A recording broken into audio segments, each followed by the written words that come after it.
Kita mau penyuluhan ke rombongan yang mana nih? Ya udah gitu aja. Itu tuh. Oke. Sana tuh. Ke sana. Ayo. Aduh, deg-degan. Assalamualaikum Kak, permisi. Boleh minta waktunya sebentar nggak? Boleh. Kita ada penyuluhan tentang PHBS. Kakak bersedia nggak?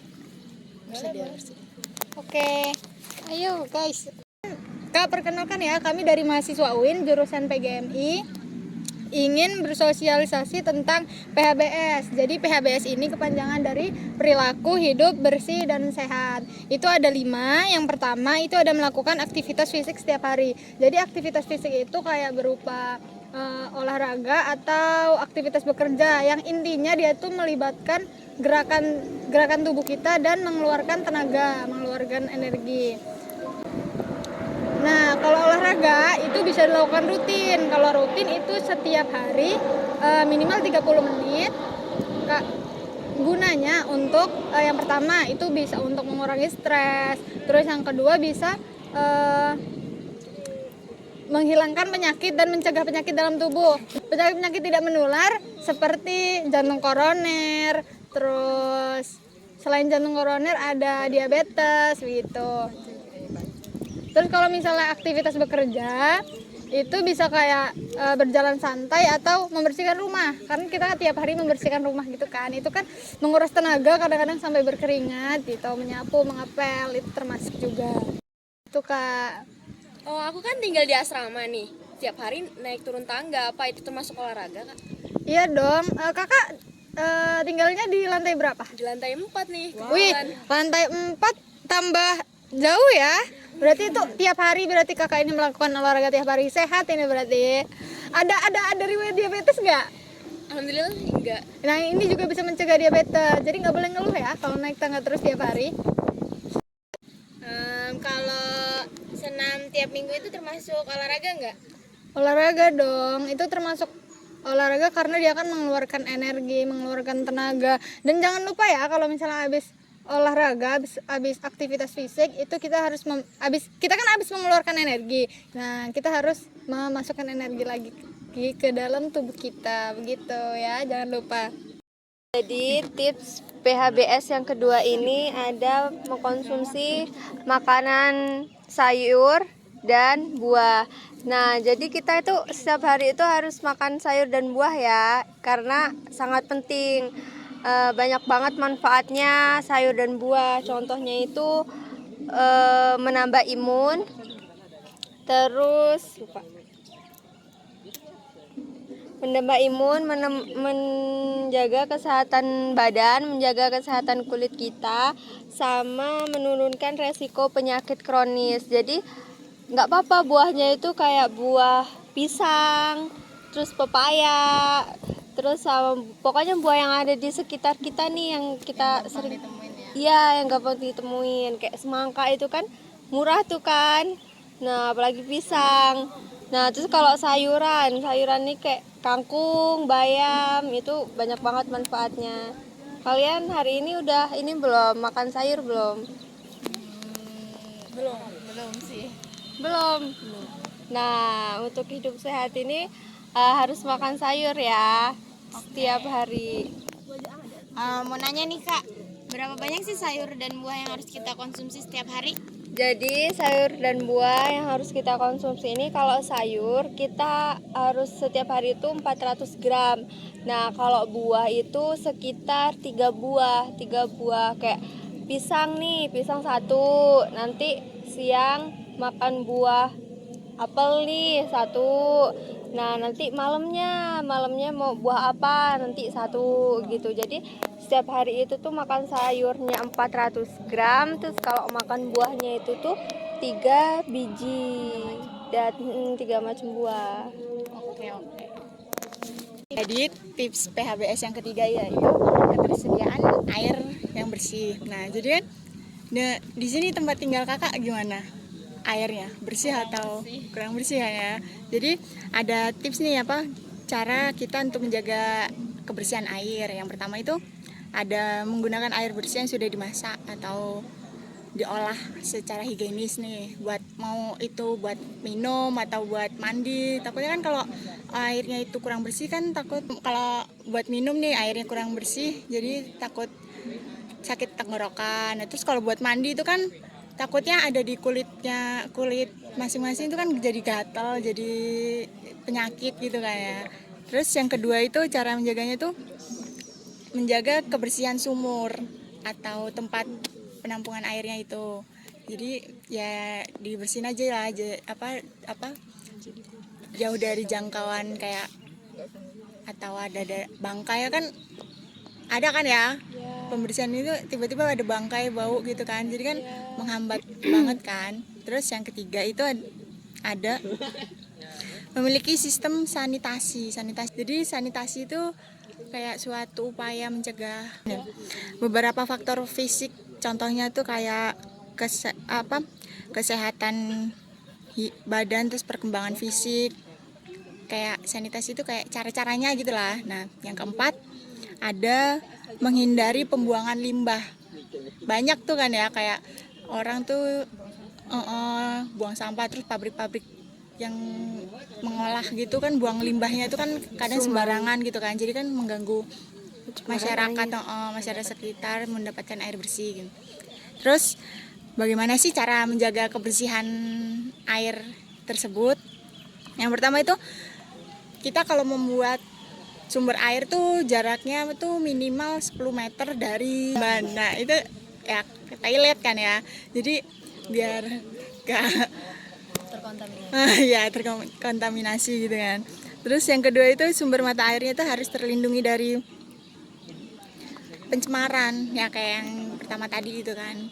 Terus yang ketiga itu ada sumberannya, gali atau sumber pompanya itu harus dijaga bangunannya. Misalkan kita kalau buat sumur nih, kalau ada orang tuh tergantung kan ya, kalau buat sumur tuh itu ada biaya nggak buat cincin sih kalau sebutannya di tempat saya itu di semen, habis itu kan habis dibata harus di semen dulu biar nggak ada rontokan yang jatuh gitu kan, jadi terganggu. Terus mati lagi.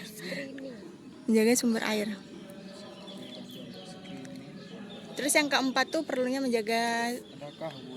menjaga kebersihan air, kayak menghindari genangan air, bercak kotoran gitu. Nah, terus tuh manfaatnya dari air bersih ini tuh ya memenuhi cairan dalam tubuh, terus terhindarnya penyakit seperti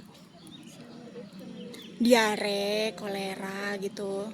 Nah, terus kayak terhindarnya dari gangguan teknis seperti pipa air yang tersumbat, terus pipa berkarat. Mau nanya nih Kak, kalau misalnya airnya udah terlanjur keruh sampai merah gitu kayak mana ya? Jadi dilakukan filtrasi atau kayak penyaringan airnya tersebut. Selanjutnya yang keempat yaitu ada yang mempunyai jaminan pemeliharaan kesehatan. Nah, jaminan pemeliharaan kesehatan ini yaitu memperbaiki kerusakan-kerusakan atau kekurangan-kekurangan yang ada di tubuh kita, Kak. Kayak yang pertama ini jaminan pemeliharaan kesehatan meliputi yang pertama pelayanan peningkatan kesehatan. Nah, pelayanan kepentingan kesehatan ini sangat penting ya bagi tubuh kita, supaya kita tuh tahu apa itu penyakit yang ada di dalam tubuh kita. Terus kayak gejala-gejala apa yang timbul kalau misalkan kita ngerasa nggak enak. Terus yang kedua ada pencegahan dan penyembuhan penyakit.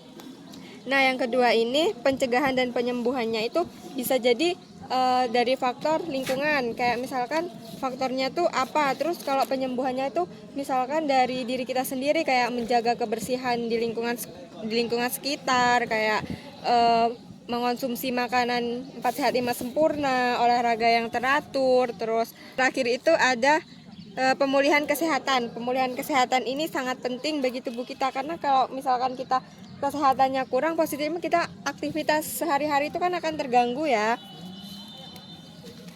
Terus yang terakhir ini ada pemeliharaan kesehatan itu yang pertama ada prosedur screening. Nah, kakak tahu nggak prosedur screening itu apa? Enggak. Nah, prosedur screening ini proses untuk mengidentifikasi penyakit-penyakit yang tidak diketahui ataupun tidak terdeteksi dengan menggunakan berbagai tes atau uji klinik. Kayak misalkan kita punya penyakit tuh kan, biasanya di rongsen kan. Nah, itu tuh nggak tahu loh penyakitnya itu apa kan, yang ada di dalam tubuh kayak ini nggak terdeteksi oleh alat tersebut. Jadi kita tuh harus ya itu. Terus yang kedua ini ada penilaian resiko. Nah, penilaian resiko ini yaitu mengidentifikasi bahaya yang dapat berdampak negatif terhadap kemampuan organisasi dan menjalankan bisnis. Terus yang ketiga ada intervensi dini. Yang keempat atau yang terakhir ini pencegahan primer, sekunder, dan antisipasif. Nah, kakak tahu nggak siapa aja sih yang harus memiliki jaminan pemeliharaan kesehatan itu? Nggak tahu. Nah, yang harus mempunyai ini kayak apa ya, yang punya kartu BPJS. Kakak punya kartu BPJS nggak? Punya. Nah, itu juga termasuk menghindari pemeliharaan kesehatan. Perilaku hidup bersih dan sehat yang selanjutnya itu tidak merokok. Ngapa tidak merokok? Karena dari dulu sampai sekarang rokok itu kan terkenal nggak sehat ya. Nah, jadi kita terutama sebagai cowok itu tidak boleh merokok. Jujur saya nggak merokok untuk sekarang, tapi nggak tahu untuk kedepannya. Karena kalau cowok merokok itu kan bibirnya bisa hitam, nah itu bisa mengurangi daya tarik wanita gitu. Terus bisa paru-parunya tuh sesak gitu. Jadi kalau nafas kayak nyesek gitu dia, ya berat, nggak akan kuat kalau ini yang lemah. Jadi tips dari saya, kalau anda punya bapak nggak di rumah? Punya. Nah, Mas Nil masih punya.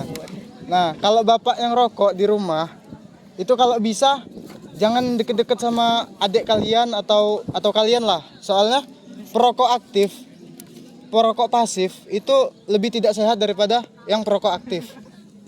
Nah, jadi kalau bapak kalian itu ngerokok di rumah, kalian peringatin, Pak, yang pelan-pelan bahasanya, Pak, jangan merokok di sini, hargai saya yang tidak merokok gitu. Kalau bapak kalian marah, ya nggak tahu lagi saya. Jangan. Nah, jadi kalau kalian punya saudara cowok, bapak atau paman yang kalian sayangi, itu kalau bisa dilarang merokok. Ya karena itu tadi kan udah saya jelaskan bahaya-bahaya merokok. Merokok itu nggak sehat bagi bibir, bagi kesehatan jantung, paru-paru, tenggorokan gitu. Mau nanya nih Kak, apa sih perbedaan perokok aktif dan perokok pasif? Jadi untuk perokok aktif itu seperti saya. Misalnya saya merokok, tapi saya tidak. Ini misal. Misalnya saya merokok. Itu yang merokok ini itu disebut dengan perokok aktif. Nah, sementara yang perokok pasif itu yang menghirup asap bekas keluar dari mulut saya. Itu masuk ke hidung dia apa mulut dia.